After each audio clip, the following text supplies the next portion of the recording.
Ako si Maria at ito ang aking kwento.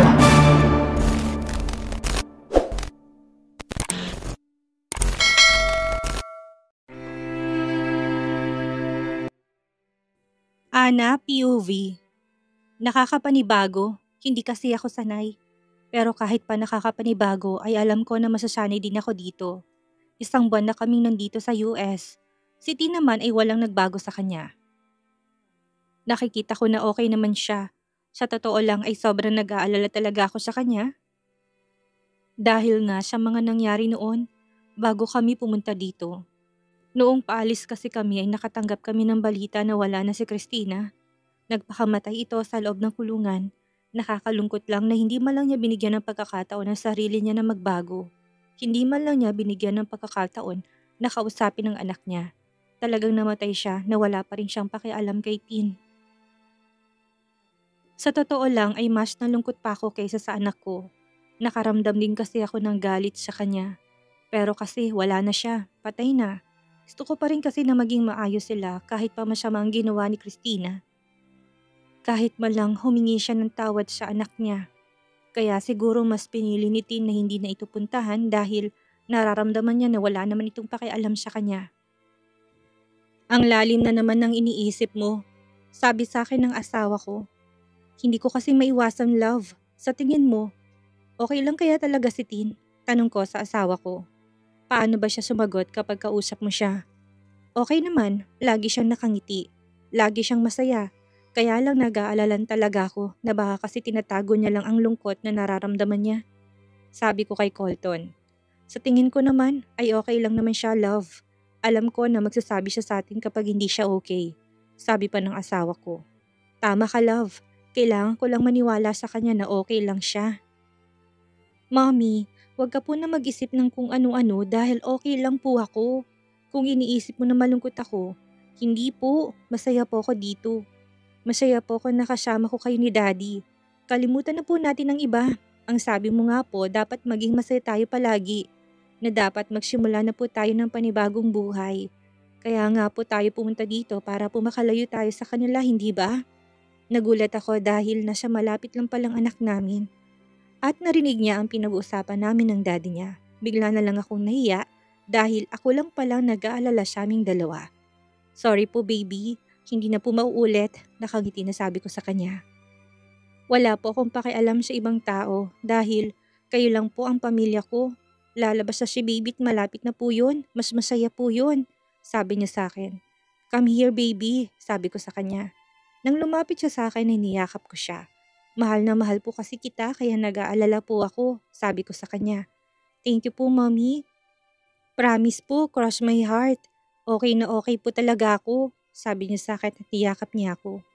Sali po ako, sabi ng asawa ko at sumali siya sa amin. Narinig mo siya, love.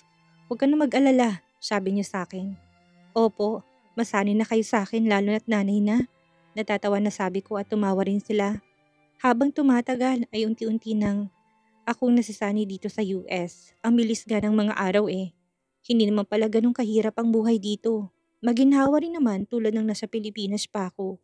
Lumaki na rin talagang tiyan ko at mabigat na siya. Lalo na't malapit na akong manganak. Anytime daw ay manganganak na ako at magiging tatay at nani na kaming dalawa ni Colton. Lagi kong kinakausap ang baby ko na kung lalabas siya, dapat nanditong daddy niya. Dapat kasama namin to. Alam ko na nakikinig sa akin ang anak namin.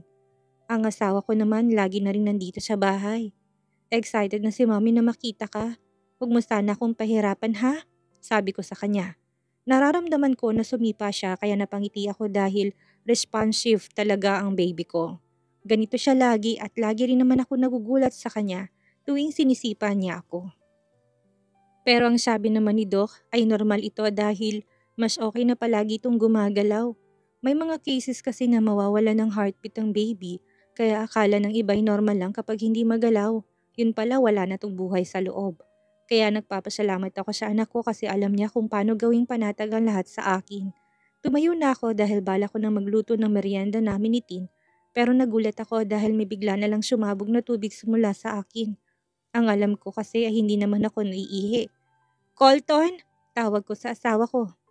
Love, Tawag ko ulit dahil parang hindi na ako makaalis dito sa kinatatayuan ko. Yes, love. What's happening? Manganganak na yata ako, love. Sagot ko sa kanya. Anong gagawin ko? Natataranta na tanong niya sa akin na halatang kinakabahan na. Tawagan mo na si Doc. Papuntahin mo na dito, sabi ko sa kanya. We decided kasi na dito na ako manganganak sa bahay, kaya kailangan niyang tawagin ng doktor ko dito. Love, tawagan mo na si Doc. Baka kasi bigla na lang lumabas si baby, sabi ko sa kanya. Sorry love, kinakabahan lang talaga ako, sabi niya sa akin at halata namang kabado talaga siya. Imbis na mainis, napangiti na lang ako dahil ganito pala mataranta ang asawa ko. Ayaw ko naman na mas mataranta pa siya, ay hinayaan ko siya na pakalmahin ang sarili niya. At ilang sandali narinig ko siya na kinakausap niya na si Doc. Kumalma lang ako dahil alam ko na parating ng doktor ko. Love, kalma ka lang ha. Papunta na dito si Doc, sabi ng asawa ko. Sa tingin ko, ikaw ang kailangan kumalma, love. Opo, ako nga po. Sorry, love.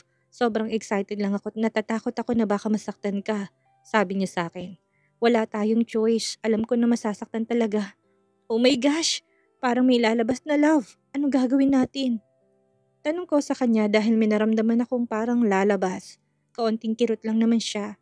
Kaya sa tingin ko, hindi pa naman dahil lang sabi nila, masakit daw manganak. Pero bakit? Bakit kakaiba itong nararamdaman ko? Bakit parang, love, help me. Silipin mo, baka kasi biglang lumabas ang anak natin, sabi ko sa kanya. Alam ko na ayaw niyang gawin pero ginawa niya at nagulat ako dahil bigla na lang siyang hinimatay. Nawalan siya ng malay. Colton! Sigaw ko. Daddy! Sigaw rin sa kanya ni Tin. Ate, mukhang lalabas na ang baby, sabi ng kasama namin sa bahay. Anong gagawin natin? Tanong ko. Hindi ko rin alam ate. Sandali lang, mukhang nasa labas sa si Doc. Mabuti na lang at mabilis ang kilos ni Doc na ngayon nandito na. Dahil bigla na lang talagang lumabas ang anak ko. Unexpected na bigla na lang siyang lumabas. Kahit ako'y nagulat lang din. Ganun yata ka-excited ang anak ko na makita kami. Congratulations, it's a healthy baby boy. Nakangiting sambit ni Doktora. Napaiyak ako dahil hindi man lang ako pinahirapan ng anak ko. At isa na talaga akong ganap ni ina. Lumabas ng baby ko. Mami na talaga ako. Love, what happened? Tanong sa akin ng asawa ko na ngayon ay gising na. What happened? Yan no, sagot ko sa kanya, tinuro ko ng anak niya na nakahiga na ngayon. Oh God, thank you Lord. Thank you so much Lord. Sambit niya habang nakatingin sa anak namin. Pinapasilip ko lang sa'yo, hinimatay ka na. Paano na lang kapag nasundan pa yan? Paano na ako? Pabiro na sabi ko sa kanya dahil masarap siyang asarin. Love, first time ko kasi, kaya talagang kinabahan ako. Sagot niya sa akin. First time ko rin naman pero mas kabado ka pa sa akin. Sorry po, I'm really sorry po. Malambing na sabi niya at niyakap niya ako. It's okay po, lapitan mo ng baby natin at magpakilala ka na sa kanya. Nakangiting sabi ko sa asawa ko. What is name? Kialtanos Morales Samaniego. Nakangiting sagot ko sa kanya. Bagay na bagay sa kanya pang playboy. Natatawang sabi ng asawa ko. Mana sa'yo, sabi ko sa kanya. Gwapo kasi, kaya habulin, sabi niya sa akin. Huwag mong turuan ng anak mo, sabi ko sa kanya. Love, gwapo ang lahi namin, kaya imposibleng hindi siya magiging habulin. Nakangisi na sabi ng asawa ko. Oo na, gwapo na. I love you, sabi niya sa akin at nagiging makulit na naman siya. Lumapit siya sa anak namin na ngayon ay nakahiga. Hi buddy. I'm your daddy. You look like me. Malambing na sabi niya at minuhat niya ang baby namin. Daddy, ang gwapo po ni Baby Kel. Sabi ni Tin na kanina pa nakangiti. Mana sa daddy baby, sabi ng asawa ko na talagang binibida ang sarili niya. Kung babae po siguro si baby, baka kamukha po ni mommy. Maganda po siya, kaya lang lalaki po siya eh. Saka po sulit ang mga hirap na pinagdaanan mo nung naglilihi pa si mommy. Natatawa na sabi ni Tin. Kaya nga baby, nakangisi na sabi ng asawa ko. Tama nga naman siya, ang dami namin pinagdaanan noon, kaya talagang sulit dahil sa kanya nagmanang mukha ng anak namin. Kahit pa nasabing baby pa to ay sa kanya talaga, lalo ng tangos ng ilong ng anak namin. Talagang sa kanya nagmana. Baby pa lang pero makikitang gwapo talagang anak namin. Hinayaan ko na lang sila dahil inaantok ako. Ngayon ko palang nararamdaman ng pagod at medyo masakit kasi, tinahi ako.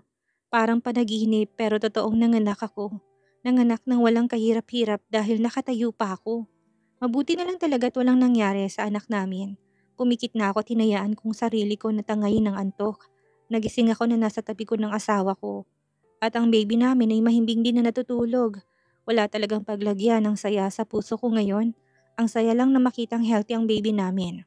Buong buo na ang buhay ko dahil sa wakas may pamilya na ako, na akin. Bumangon ako dahil may niluto na tinolang kasama namin sa bahay. Masarap humigop ng sabaw ngayon. At tinawagan ko rin si Yaya habang kumakain ako.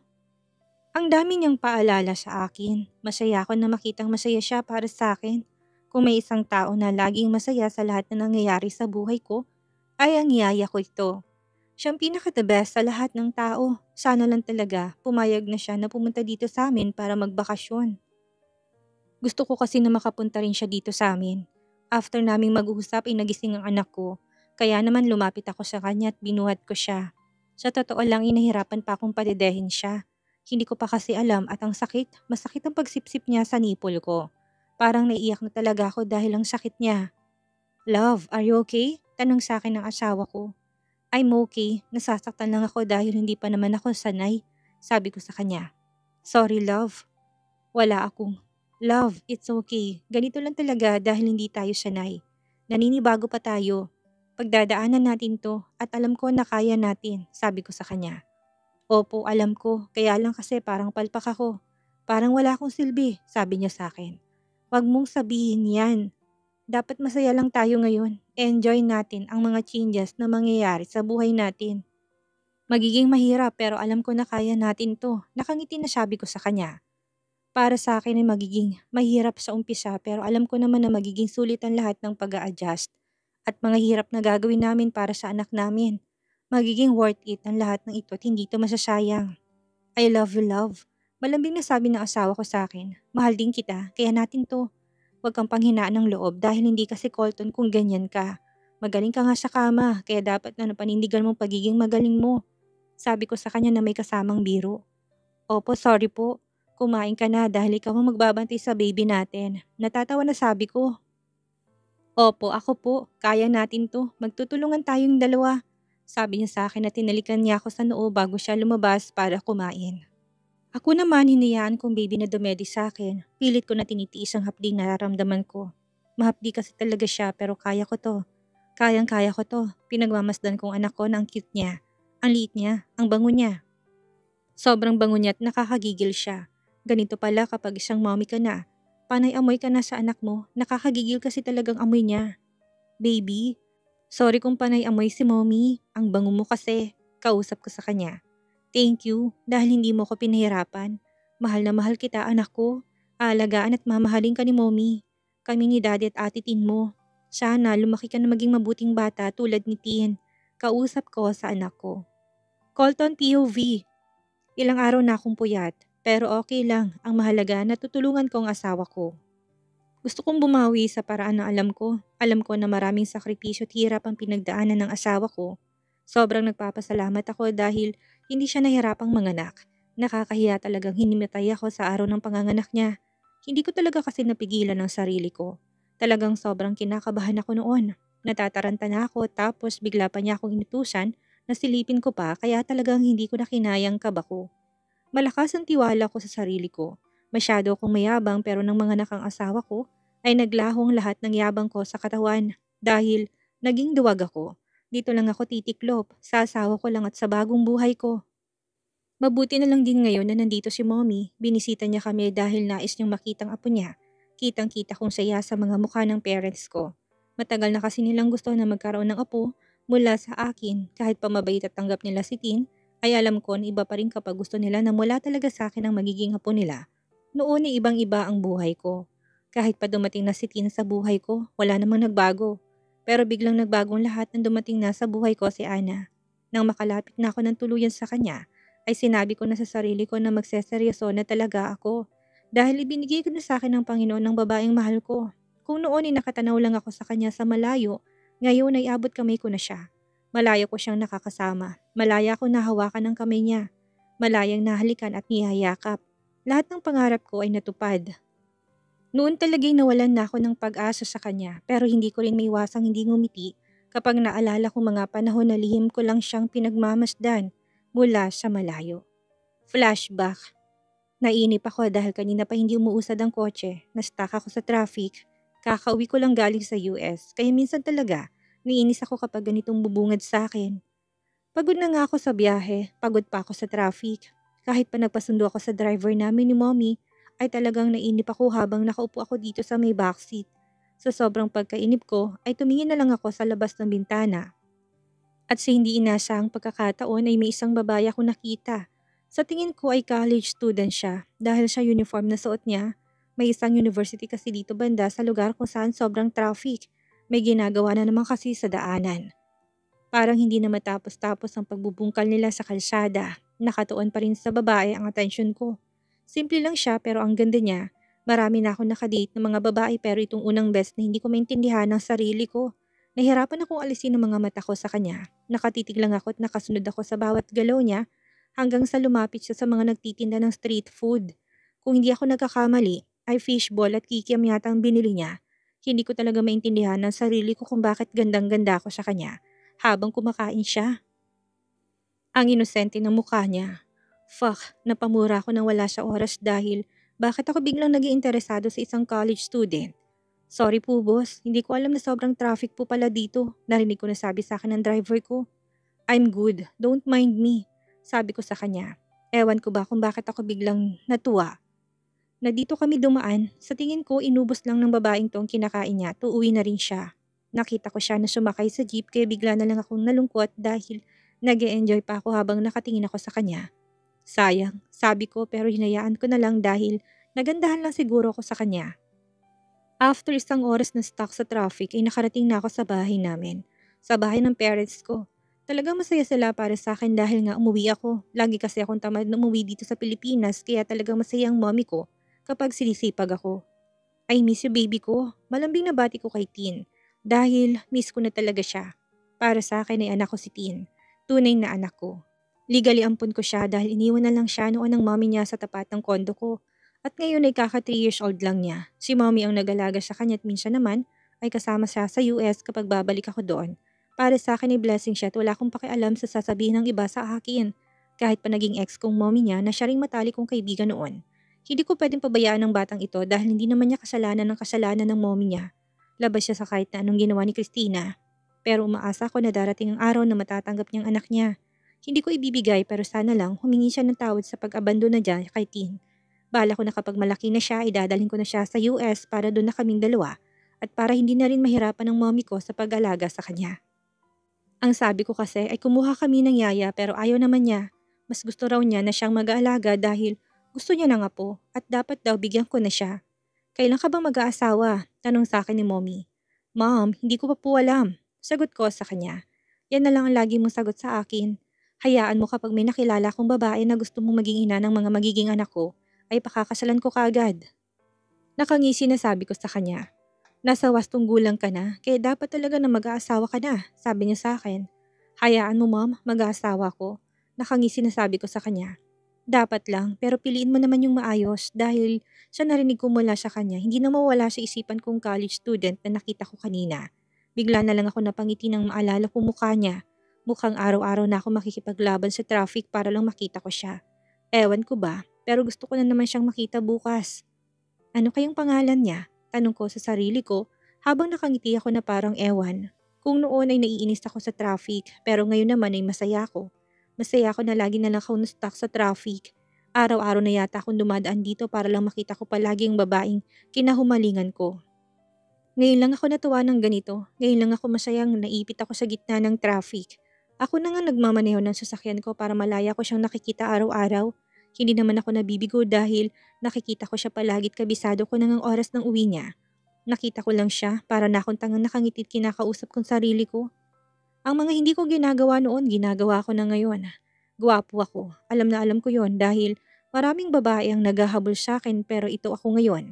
Panayang stalk sa isang college student. Hindi ko kasi alam kung paano ba ako lalapit sa kanya. Baka bigla na lang matakot sa akin. Mukhang wala siyang kaibigan. Dahil lagi na lang siyang mag-isa. Kaya sa tingin ko wala rin siyang boyfriend. Lagi na lang siyang sumasakay sa jeep.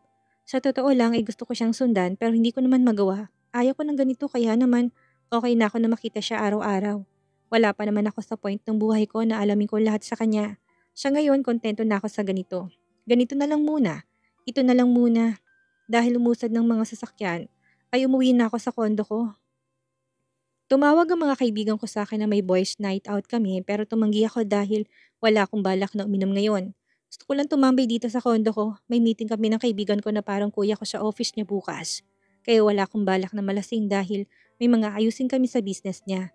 At sa partnership naming dalawa, naging business kasi ako ng mga international clients ko kaya wala akong time para dito sa Pilipinas. Ngayon ko palang naisip na simulan ang mga business ko dito sa Pilipinas at isa siya sa mga gusto ko na maging una kong partner. Matagal na rin kami hindi nakikita. Sir Mr. Morales is in the meeting right now. Dito na lang po muna kayo. Matatapos na siya in 10 minutes.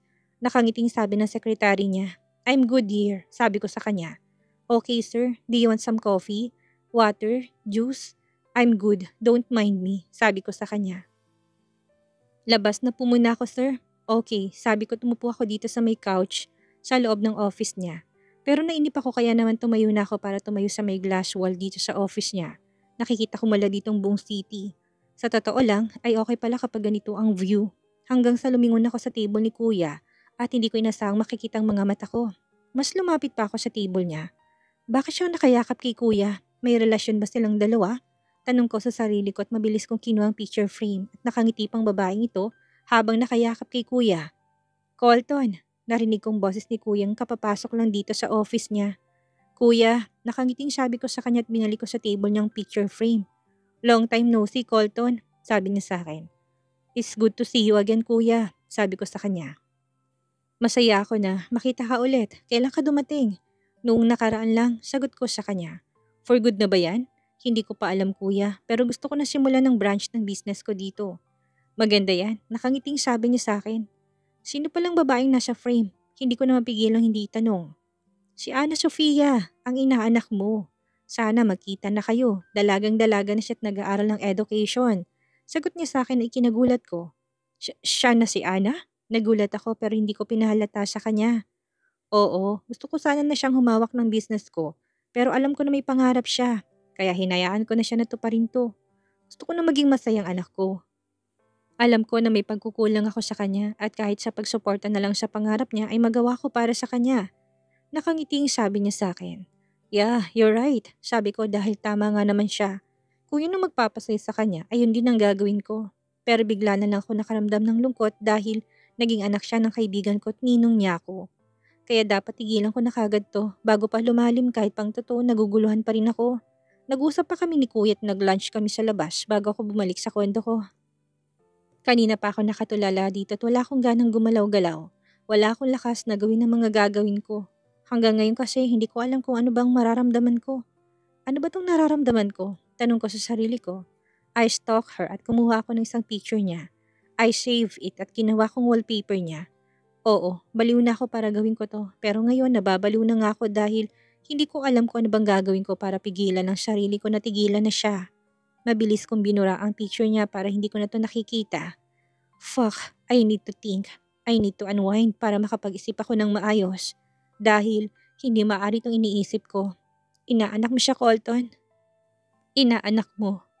Kaya bago ka pa may gawin na kung ano ay tumigil ka na ngayon, sabi ko sa sarili ko, bago ako nagmadaling pumasok sa may banyo para maligo. Kahit pa hindi ko alam kung saan ako pupunta, naghanda na ako para umalis. Pero minsan kahit paiwasan may dadaling ka pa rin ng tadhana sa kanya para lang saktan ang damdamin ko. Umiwas na nga ako sa traffic pero nakita ko pa rin siya dito sa ibang daan. Inaanak mo siya, Colton. Inaanak mo. Paalala ko sa sarili ko.